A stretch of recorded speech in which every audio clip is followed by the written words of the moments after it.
ہمارے پیارے آقا کریم علیہ التحیات و تسلیم کا ارشاد گرامی حضرت سیدنا ابو ہریرہ رضی اللہ تعالیٰ عنہ کی ذات بابرکات سے امام المحدثین والفقہاء سیدنا امام مالک رحمۃ اللہ تعالیٰ علیہ نے صحیح سند کے ساتھ تخریج فرمایا ہے کہ محبوب کریم علیہ السلام نے ارشاد فرمایا لا یزال المؤمن، مومن جو ہوتا ہے وہ ہمیشہ آزمایا جاتا ہے فی ولدہ و حامتہ، اپنی اولاد کے معاملے میں، اپنے سب سے زیادہ محبت والے رشتوں کے معاملے میں۔ فرمایا کہ لا یزال المؤمن یصاب فی ولدہ و حامتہ، جن اہل ایمان کے ساتھ اللہ کریم جل شانہ کی محبت ہوا کرتی ہے پھر ان پر آزمائشیں آتی ہیں، اولاد کے حوالے سے بھی مومن کے اوپر مصائب آتے ہیں، پریشانیاں آتی ہیں، حامت ہی، اور اس کے جتنے قریبی محبت والے رشتے ہوتے ہیں جو دل کے بہت زیادہ قریب ہوتے ہیں ان کے حوالے سے بھی مسلسل مومن کے اوپر آزمائشیں اور اللہ کریم کی جانب سے امتحانات اور مصیبتیں آتی رہتی ہیں۔ اور فرمایا بندہ مومن اس کی نگاہ جو کہ اللہ کریم جل شانہ کی رضا کے اوپر رہتی ہے کہ جیسے میرا رب تعالیٰ راضی ہے، میں اللہ پاک کا بندہ ہوں۔ جیسے کہ ابھی آپ نے سماعت فرمایا ہمارے فاضل جلیل مولانا محمد رضوان صاحب قرآن مجید فرقان حمید سورہ البقرہ شریف کے اسی فرمان کی طرف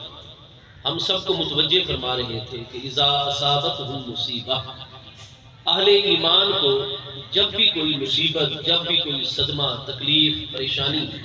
لاحق ہوتی ہے قالوا، تو وہ بے صبری، ناشکیبائی اور آہ و فغاں کی بجائے سب سے پہلا لفظ جو ان کی زبان پہ جاری ہوتا ہے قرآن پاک نے فرمایا کہ قالوا، وہ فوراً یہ کہتے ہیں انا للہ، کہ بے شک ہم اللہ پاک کی ملکیت ہیں، ہم اللہ پاک کے لیے ہیں، لام جو کہ لام تبلیغ ہے، انا للہ ہے کہ بے شک اللہ ہمارا مالک ہے۔ یہ کو بھیا ہم تو اللہ پاک کی زیر ملکیت ہے، اور ہر مالک جو ہوتا ہے اس کو اپنی زیر ملکیت چیز میں وہ جس طرح چاہے تصرف کرتا ہے۔ تو جب اللہ پاک ہمارا مالک ہے، ہم اللہ پاک کے مملوک اور اس کے زیر ملکیت ہیں، تو وہ جس طرح چاہے ہمارے اندر معاملات جاری و ساری فرمائے۔ ہم خود بھی اللہ کی ملک ہیں، وَإِنَّا إِلَيْهِ رَاجِعُونَ، اور بے شک ہم بھی ایک دن لوٹ کر اللہ کریم کی بارگاہ اقدس میں جانے والے ہیں۔ بے شک مومن جو ہے وہ اللہ پاک کی رضا کے اوپر راضی رہتا ہے۔ فرمایا جب مسلسل اس کی زندگی میں اپنی اولاد کے متعلق اور اپنے سب سے زیادہ دل کے قریب محبوب ترین اور پیارے ترین رشتوں کے متعلق مصیبتیں اور امتحانات آتے رہتے ہیں، تو خود جب اس صبر کرنے والے اور اللہ کی رضا پر راضی رہنے والے مومن کی وفات کا وقت آتا ہے، حتی یلق اللہ ولیست لہ خطیۃ، تو اپنے عزیزوں کی جدائی پر صبر کے باعث اس کے اپنے گناہ مسلسل مٹتے چلے جاتے ہیں، یہاں تک کہ جب اس کے اپنی وفات کا وقت آتا ہے تو یہ اس حالت میں اللہ پاک سے ملاقات کرتا ہے کہ اس کا کوئی گناہ اس کے نامہ اعمال میں موجود نہیں ہوگا۔ محبوب کریم علیہ التحیات و تسلیم کی نورانی ذات بابرکات سے بڑھ کر اللہ پاک کی بارگاہ میں کسی بھی انسان اور کسی بھی مخلوق کا کوئی مقام محبوبیت نہیں ہے۔ بے شک سب سے اعلیٰ ترین مقام قرب کے اوپر، مقام محبوبیت کے اوپر ہمارے پیارے آقا کریم علیہ التحیات و تسلیم کی ذات بابرکات فائز ہے۔ با مقام کے رسیدی نہ رسد ایک نبی، اللہ کریم کی بارگاہ اقدس میں جس مقام قرب، مقام محبوبیت پر آپ فائز ہیں، کوئی پیارے رسول، پیارے نبی علیہ السلام اس مقام قرب اور مقام محبوبیت پر فائز نہیں ہے۔ ہمارے پیارے آقا کریم علیہ السلام کی ذات بابرکات کی طرف آپ توجہ فرمائیں گے تو سب سے زیادہ شفیق اور مہربان ہستی جو ہوتی ہے تو وہ امی جان کی ہوا کرتی ہے۔ اللہ پاک نے فطرتی طور پر والدہ محترمہ کے دل میں اپنی اولاد کے لیے جذبہ مامتا رکھا ہوا ہے، یہاں تک کہ جب ہمارے پیارے آقا کریم علیہ السلام نے اللہ پاک کو جو اپنے بندوں سے محبت ہے اس کو جب بیان فرمانا چاہا تو والدہ کی محبت کے ساتھ تشبیہ دی۔ فرمایا کہ اللہ پاک 70 ماؤں سے بھی بڑھ کر اپنے بندوں کے اوپر شفیق اور مہربان ہے۔ تو پتہ یہ چلا کہ محبوب کریم علیہ السلام کو سب سے زیادہ جو محبت کرنے والی شفیق اور محترم ہستی نظر آتی ہے وہ والدہ کی ذات بابرکات ہوا کرتی ہے۔ محبوب کریم علیہ السلام 8 سال کی دنیاوی عمر مقدس میں ہے جب محبوب کریم علیہ السلام کی پیاری امی جان حضور سیدہ آمنہ بنت وہب رضی اللہ تعالی عنہا کا وصال اقدس ہو گیا۔ محبوب کریم علیہ السلام کی پیاری امی جان کے متعلق ہماری جتنی بھی سیرت طیبہ کی کتابیں ہیں، امہات اور بنیادی ترین کتابیں، طبقات ابن سعد، امام بخاری علیہ رحمت سے بھی 26 سال پہلے ان کا وصال ہے، امام المحدثین امام محمد بن سعد کاتب واقدی کا، آپ صحیح سند کے ساتھ دیگر کتب کے اندر صحیح اسناد کے ساتھ یہ بات موجود ہے کہ ہمارے جتنے بھی اکابر ائمہ سیرت ہیں ان سب کا یہ ذہن ہے کہ کانت من اوساط النساء، کہ آج سے 1498 سال پہلے محبوب کریم علیہ السلام کی ولادت مقدسہ ہے، اور اس 1498 سال قبل کا جو بھی ہماری دنیا میں انسانی دور ہے اس وقت جتنی بھی انسانیت روئے زمین کے اوپر موجود ہے، بڑے بڑے گھرانے موجود تھے، ان گھرانوں کے اندر بڑی بڑی فہم و ذکا کی مالک اور بڑی باہمت باعظمت خواتین تھیں، کانت من اوساط النساء۔ تو اس دور کی تمام عظمت والی عظیم خواتین میں فرمایا کہ سب سے زیادہ افضل اور عظمت والی ہستی ہیں تو ہمارے پیارے آقا کریم علیہ السلام کی پیاری امی جان حضور سیدہ آمنہ رضی اللہ تعالیٰ عنہ کی ذات بابرکات۔ لیکن وہ شفیق پیاری امی جان وہ 8 سال کی عمر مبارک میں سفر کی حالت میں مقام ابوا شریف کے اوپر آپ وصال فرما جاتی ہیں۔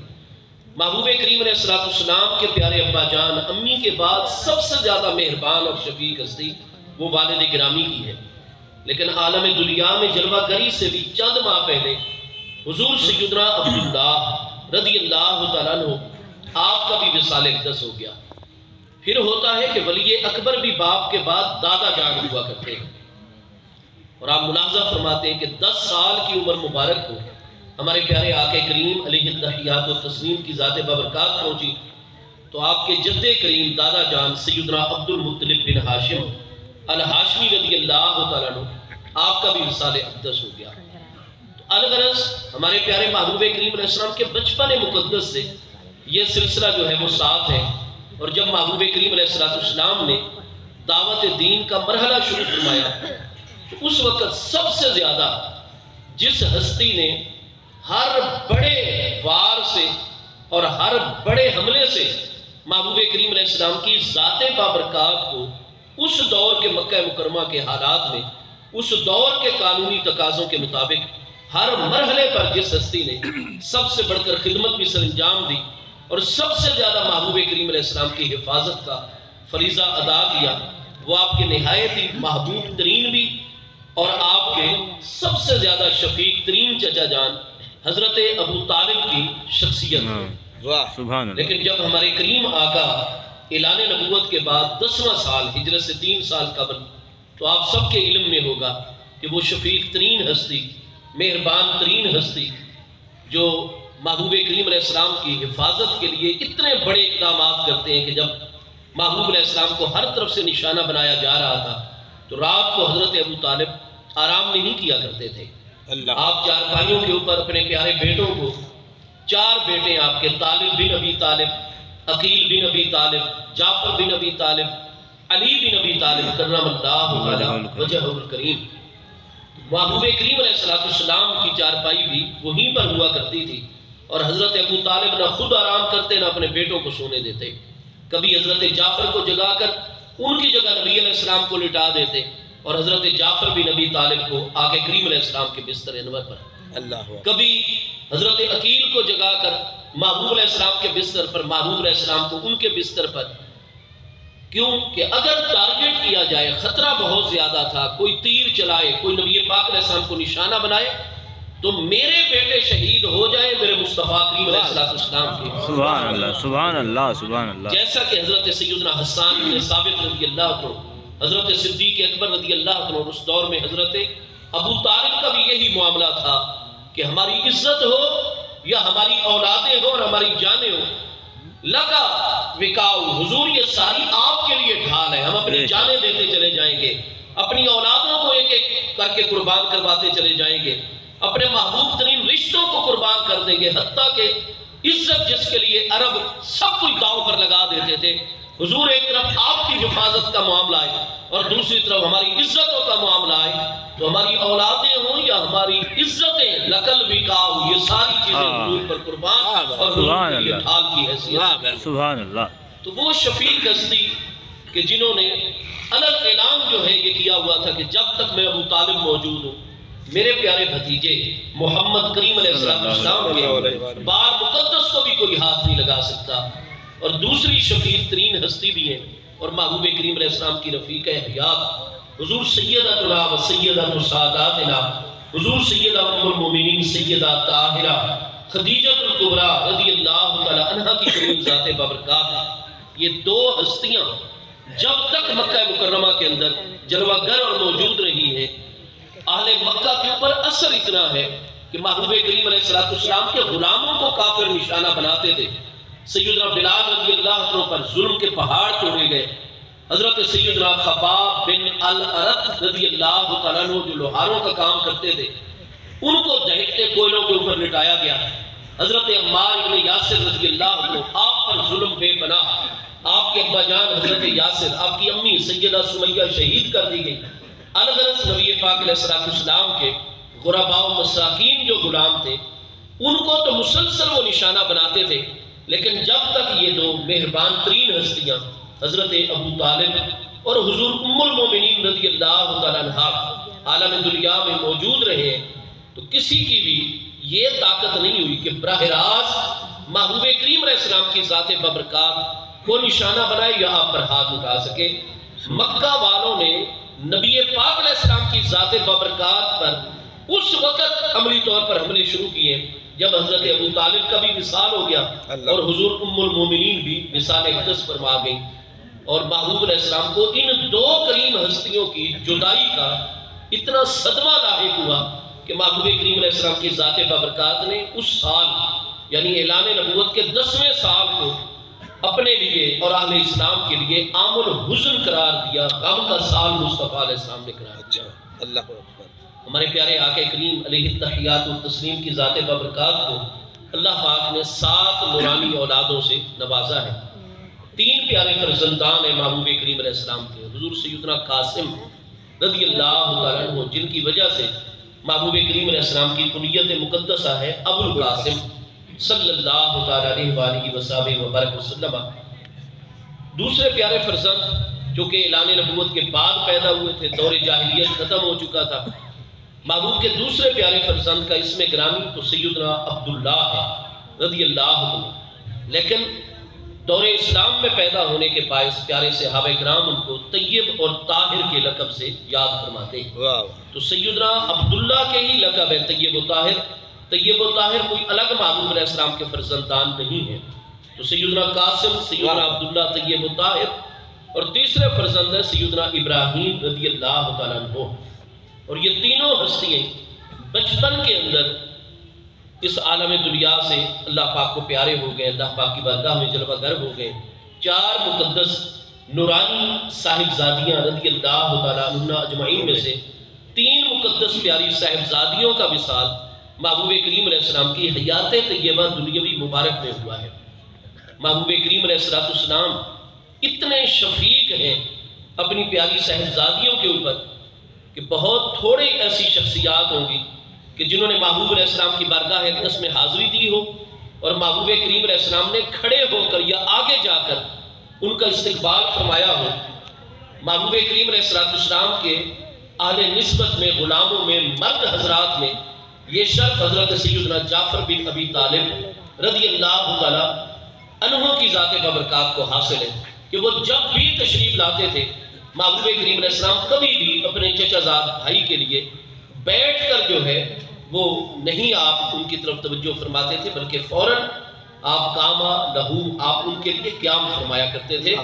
وہ بادر آئی رہی ہے اور سیدنا جعفر تیار تشریف لاتے تھے،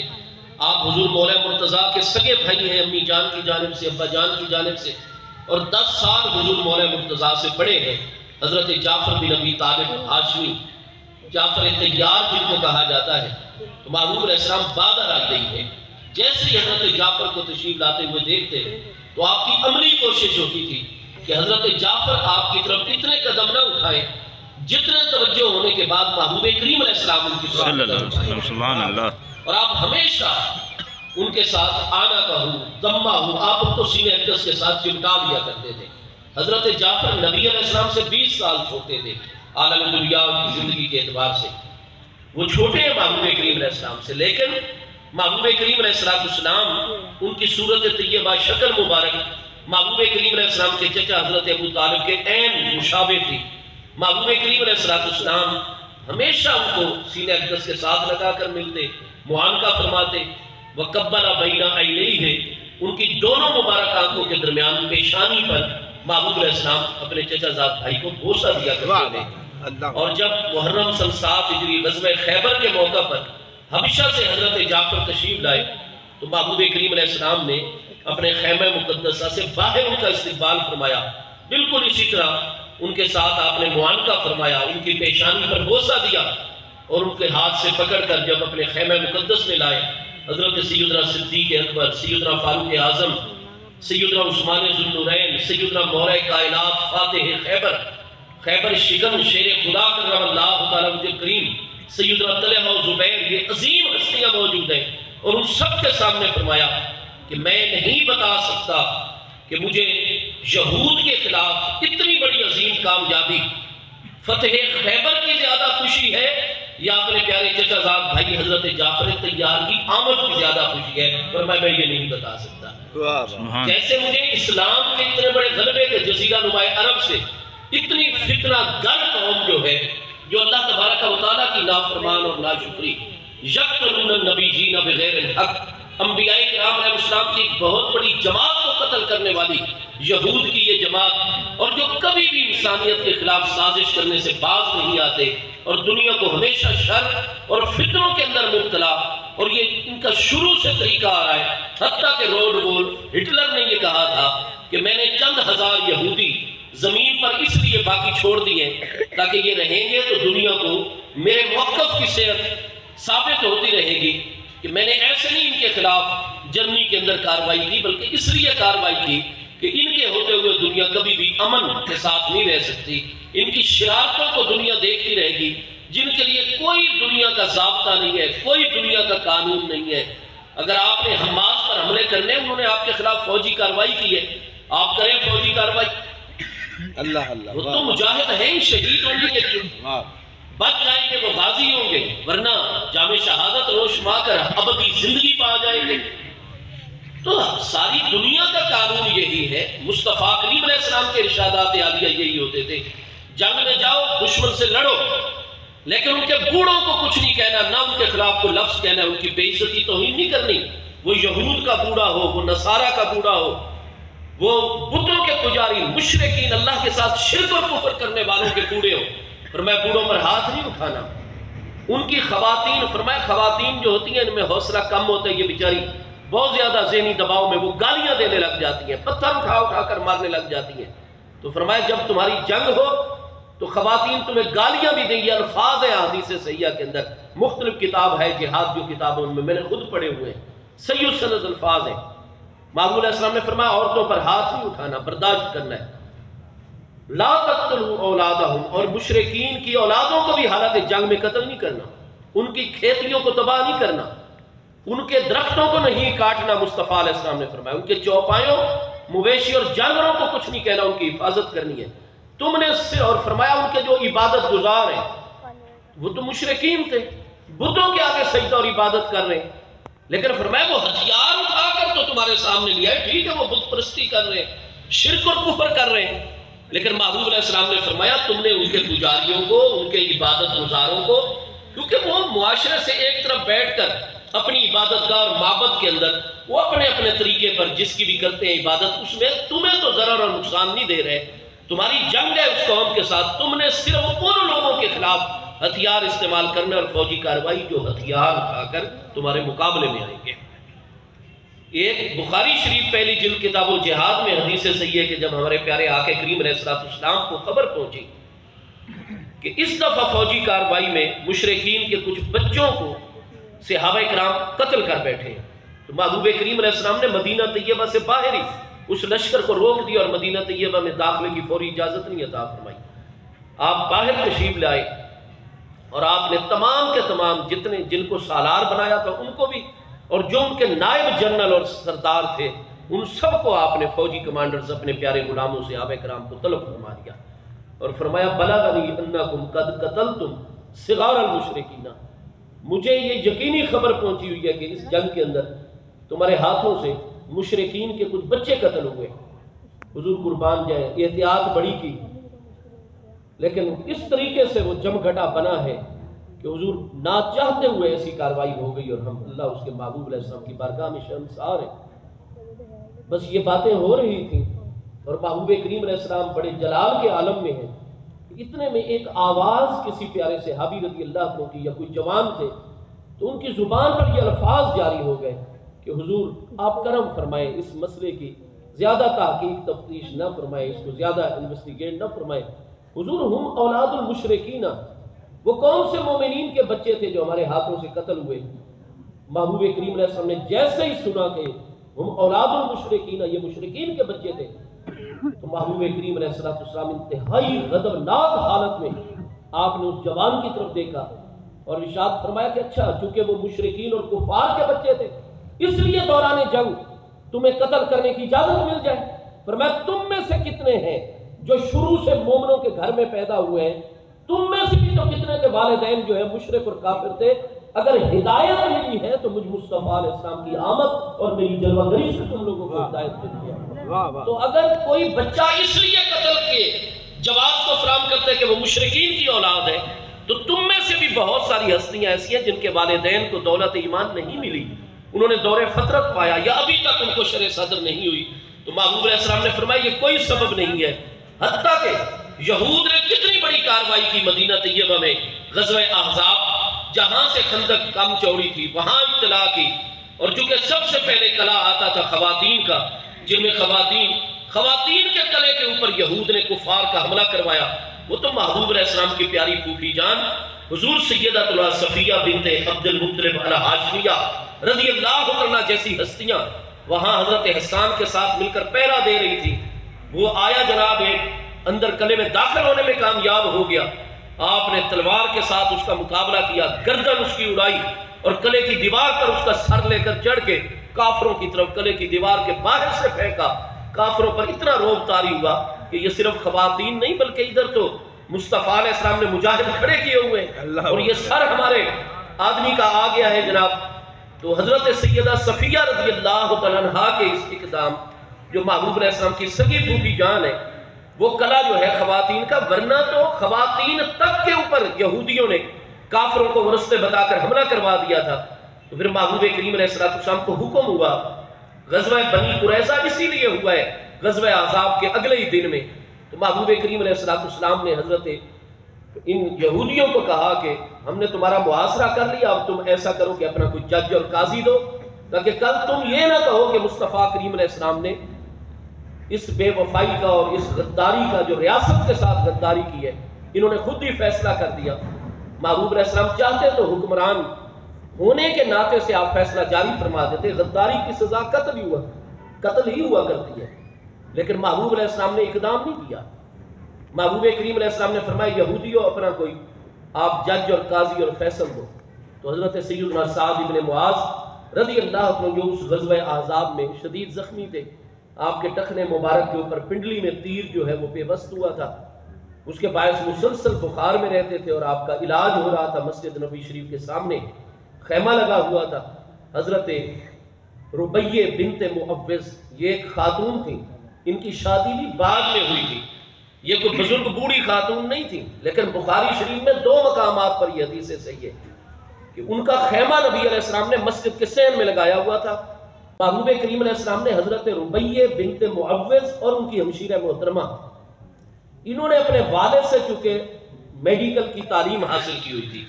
آپ نے ان کا خیمہ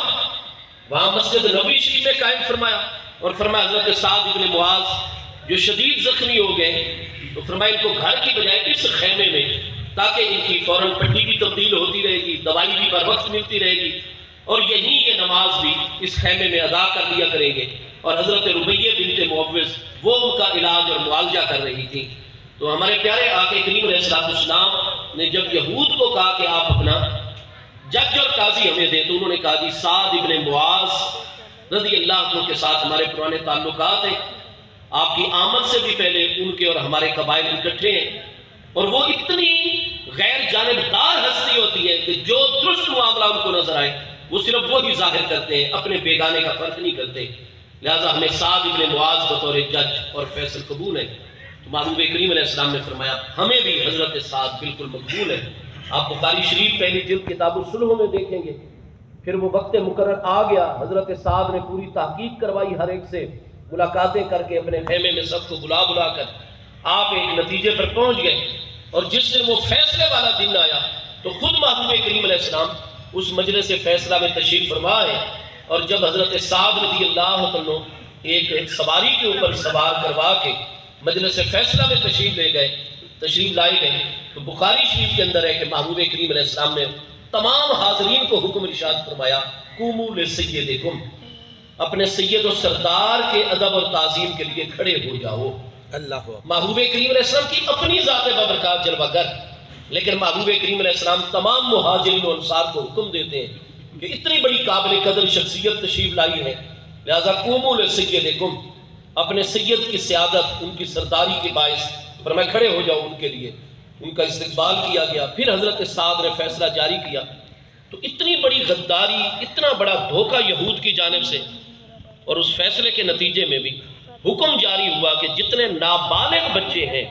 ان کو قتل نہیں کیا جائے گا، صرف وہ جو ہتھیار اٹھانے کے قابل ہوں۔ تو چنانچہ 700 یہود کو ایک دن میں اجتماعی طور پر قتل کر دیا گیا، لیکن ایک بچے کو بھی اس میں کوئی نقصان نہیں پہنچا۔ فرمایا اپنے گھروں کے ساز و سامان اٹھاؤ، اپنے بچوں کو لو، اور اس طرح وہ خیبر کی طرف منتقل، اور بعد میں غزوہ خیبر۔ الغرض ہمارے پیارے آقا کریم علیہ السلام کی نورانی ذات بابرکات نے صدیوں پہلے یہ سارے قوانین، حتیٰ کہ کفار کے متعلق حکم دیا کہ ان سے لڑائی کرو، لیکن وَاجْتَنِبُوا الْوُجُوهَ، جہاں تک تم سے ممکن ہو سکے جنگ میں بھی کفار کے چہرے کو نشانہ نہیں بنانا۔ فرمایا انسان کا چہرہ وہ ہے جس کو اللہ پاک نے اپنے دست قدرت سے خاص طور پر بنایا ہے، لیکن آج وہی یہودی، وہی امریکہ، وہی برطانیہ، وہی جرمنی، وہی فرانس جو لوگوں کو انسانی حقوق کی تعلیم دیتے ہیں، اگر یوکرین کی جانب سے حملہ کیا جاتا ہے ایک ہاسپٹل کے اوپر، ہم بھی اس کی شدید مذمت کرتے ہیں۔ ہمارا یوکرین والوں سے کیا تعلق ہے؟ انہوں نے ظلم کیا، ہاسپٹل کے اوپر کیوں انہوں نے میزائل داغا؟ لیکن وہاں تو امریکہ مذمت کرتا ہے۔ اور آج اگر جنگ چھڑی ہے، 75 سالوں سے فلسطینیوں پر ظلم ہو رہا ہے، اور آج جب کہ دنیا بالکل مسئلہ فلسطین کو بھول چکی ہے، 1967 کا معاہدہ باقاعدہ اقوام عالم کا 2 ریاستی حل پیش کیا گیا کہ 1967 تک جہاں تک اسرائیل قابض ہو چکا ہے، ٹھیک ہے، یہ خطہ فلسطین کا اسرائیل کو قیامت تک کے لیے دیتے ہیں، لیکن اس سے آگے جتنے بھی ہیں، کیا یہ خود امریکہ نے معاہدہ نہیں کروایا تھا؟ ساری دنیا نے معاہدہ نہیں کروایا تھا؟ اقوام متحدہ اس کی ضامن اور گارنٹر نہیں ہے؟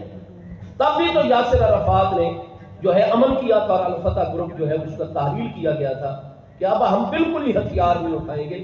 یاسر عرفات نے باقاعدہ زیتون کی شاخ اس معاہدے میں میز کے اوپر رکھی تھی سب کے سامنے، اور اپنا بستر نکال کر جو ہے تو انہوں نے ٹیبل کے اوپر سب کے سامنے رکھ دیا تھا۔ وہ آج تک ویڈیوز موجود ہیں، تصویریں موجود ہیں۔ مطلب یہ تھا کہ ہم اسرائیل کو تسلیم کرتے ہیں، ٹھیک ہے یہ قابض ناجائز طور پر ہو گئے، لیکن مزید انسانیت کا قتل نہ کیا جائے۔ 1967 یہ اقوام عالم کا معاہدہ ہو چکا ہے کہ اسرائیل 1967 تک جہاں تک قابض ہے یہ علاقہ اس کا ہو گیا۔ تل ابیب جو ہے، تل ابیب جس کو کہتے ہیں، وہ اس کا دارالحکومت ہوگا،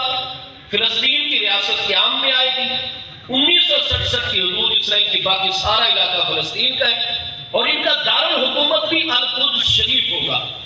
مسجد اقصی شریف پر اسرائیل کبھی بھی کوئی مداخلت نہیں کرے گا قیامت تک کے لیے،